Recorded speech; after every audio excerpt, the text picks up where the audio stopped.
Chemistry class 9 बाब 7 electrochemistry सबक पहिरियों इंट्रोडक्शन। आउं आहियां केमिस्ट्री जो उस्ताद नजुला चन्ना। अव्हांखे सिंध ऑनलाइन स्कूल में भलीकार। असांजे अॼोके लेक्चर जा मौज़ू हूंदा इलेक्ट्रोकेमिस्ट्री इन daily life, electrochemistry definition, current and reaction. असांजी रोज़मर्रा जी ज़िंदगी में असां डिजिटल घड़ियूं, कैलकुलेटर, गाॾियूं ऐं मोबाइल फ़ोन्स इस्तेमालु थियनि थियूं पियूं। इहे सभई शयूं जेके आहिनि उहे बैटरीज़ ते हलंदियूं आहिनि या त वरी ड्राई सेल्स थींदा आहिनि, ख़ुश्क सेल, उन्हनि ते।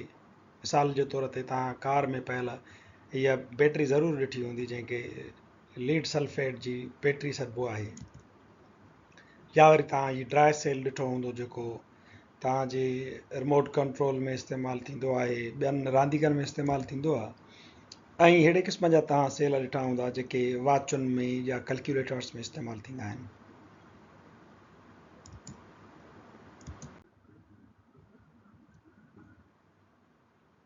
Extractions of metals like aluminum, copper and electroplating of metals are few applications of electrochemistry. धातुनि जी जेका एक्सट्रैक्शन थींदी आहे, धातुनि खे कढणु, साफ़ करणु, प्योर करणु, एल्यूमिनियम हुजे, कापर हुजे, जॾहिं असां ज़मीन मां हासिलु कंदा आहियूं, या लोह हुजे, त उहे ॿियनि शयुनि सां मिलियल हूंदा आहिनि। असां जॾहिं को बि अंसर, ख़ासि तौर ते मेटल, जॾहिं असां चऊं था एक्सट्रैक्शन ऑफ मेटल्स, त उन्हनि खे साफ़ करण जे लाइ, प्योर करण जे लाइ असांखे इलेक्ट्रोकेमिस्ट्रीअ जी ज़रूरत पवंदी आहे। इलेक्ट्रोप्लेटिंग जो हिकिड़ो तरीक़ेकार थींदो आहे। मिसाल जे तौर ते हिकिड़ो चमचो आहे, असां उन ते जेकॾहिं को लेयर चाढ़ण था चाहियूं, कापर जो लेयर चाढ़ियूंसि या उनखे सिल्वर जे चमचे जो ॾेखु ॾियूं, त असांखे वरी बि इलेक्ट्रोकेमिस्ट्रीअ जी ज़रूरत पवंदी आहे। इहा इलेक्ट्रोकेमिस्ट्री जी अहमियत आहे त असां धातुनि खे साफ़ करण खां, प्योर करण खां वेंदे कंहिं ॿिए मेटल जे मथां कंहिं ॿिए मेटल जो तहु चाढ़णु, जंहिंखे इलेक्ट्रोप्लेटिंग चऊं था, ऐं इन्हनि खां वेंदे मोबाइल्स या तव्हां जूं गाॾियूं थी वियूं या कैलकुलेटर्स थी विया, फ़ोन थी वई, जेके बि शयूं तव्हां जूं हिकिड़े करंट ते हलनि थियूं पियूं, उन्हनि सभिनि जे पुठियां इलेक्ट्रोकेमिस्ट्रीअ जो तमामु वॾो किरदारु आहे। ऐं ईअं इलेक्ट्रोकेमिस्ट्री असांजी रोज़मर्रा जी ज़िंदगीअ में केमिस्ट्रीअ जी हिकिड़ी अहम शाख़ बणिजी वई आहे। इलेक्ट्रोकेमिस्ट्री आहे छा? It deals with the conversion of electrical energy into chemical energy and chemical energy into electrical energy. Electrochemistry केमिस्ट्रीअ जी हिकु अहिड़ी शाख़ आहे जेका बिजलीअ खे कीमियाई तवानाई में तब्दील कंदी आहे ऐं या वरी कीमियाई तवानाईअ खे बिजलीअ में तब्दील कंदी आहे। छा थींदो आहे त असां इलेक्ट्रोकेमिस्ट्री में कॾहिं कॾहिं करंट जी मदद सां केमिकल रिएक्शन कराईंदा आहियूं। हिकिड़ा कीमियाई अमल अहिड़ा आहिनि जेके पंहिंजो पाण कोन थींदा आहिनि, पर असां उन्हनि खे बिजलीअ जो करंट ॾींदा आहियूं, तॾहिं उहे केमिकल रिएक्शन शुरू थींदा आहिनि। ऐं वरी कुझु कीमियाई अमल अहिड़ा आहिनि जिन खे कंहिं बि एनर्जी जी ज़रूरत त कोन पवंदी आहे, उहे स्पॉन्टेनियस हूंदा आहिनि, पंहिंजो पाण थींदा आहिनि, ऐं उन्हनि जे केमिकल रिएक्शन्स थियण जे करे वरी करंट पैदा थींदो आहे। इलेक्ट्रोकेमिस्ट्री इन्हनि ॿिन्ही तरीक़ेकारनि सां डील कंदी आहे, या त करंट जे ज़रिए केमिकल रिएक्शन कराइजे, यानी conversion of electrical energy into chemical energy, या वरी आहे ॿियो उनजो पासो त केमिकल रिएक्शन जे ज़रिए करंट पैदा करे, यानी converting chemical energy into electrical energy. तव्हां पंहिंजे घर में रखियल अहिड़े क़िस्म जी बैटरी त ज़रूरु ॾिठी हूंदी, या तव्हां मोटरसाइकिलुनि में, कार गाॾियुनि में, अहिड़े क़िस्म जूं ॿियूं जेके बि सवारियूं आहिनि, उन्हनि जे अंदरि तव्हां हिकिड़ी बैटरी ॾिठी हूंदी। उहा बैटरी असां इन लाइ रखंदा आहियूं त जीअं उन मां हिकिड़ो करंट पैदा थिए ऐं उन ते मोटरसाइकिल जो हॉर्न उहो लॻी सघे, या वरी मोटरसाइकिल जूं बतियूं ॿरी सघनि, ऐं कार में पिणु जेके शयूं बिजली ते हलनि थियूं उहे इन बैटरीअ ते हलायूं वेंदियूं आहिनि।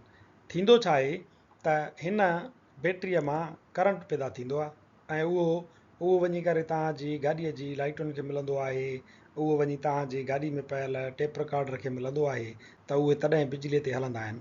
इहो करंट असुल में हिकिड़े कीमियाई अमल जे करे पैदा थींदो आहे। इहो कीमियाई अमल हिन बैटरीअ जे अंदरि जेके केमिकल कंपाउंड्स रखियल आहिनि ऐं अंसर रखियल आहिनि उन्हनि जे पाण में मिलण जे करे कीमियाई अमल थींदो आहे ऐं कीमियाई अमल थियण जे करे पोइ करंट पैदा थींदो आहे। न रुगो अहिड़े क़िस्म जी बैटरी पर तव्हां अहिड़े क़िस्म जा ड्राई सेल पिणु ॾिठा हूंदा जेके कैलकुलेटरनि खे हलाइनि था ऐं तव्हांजे वॉच जेके आहे घड़ी उनखे हलाइनि था ऐं उन खां अलावा रिमोट कंट्रोल आहे रांदीका आहिनि उन्हनि खे पिणु अहिड़े क़िस्म जी बैटरीज़ मां या ड्राई सेल मां करंट मिलंदो आहे।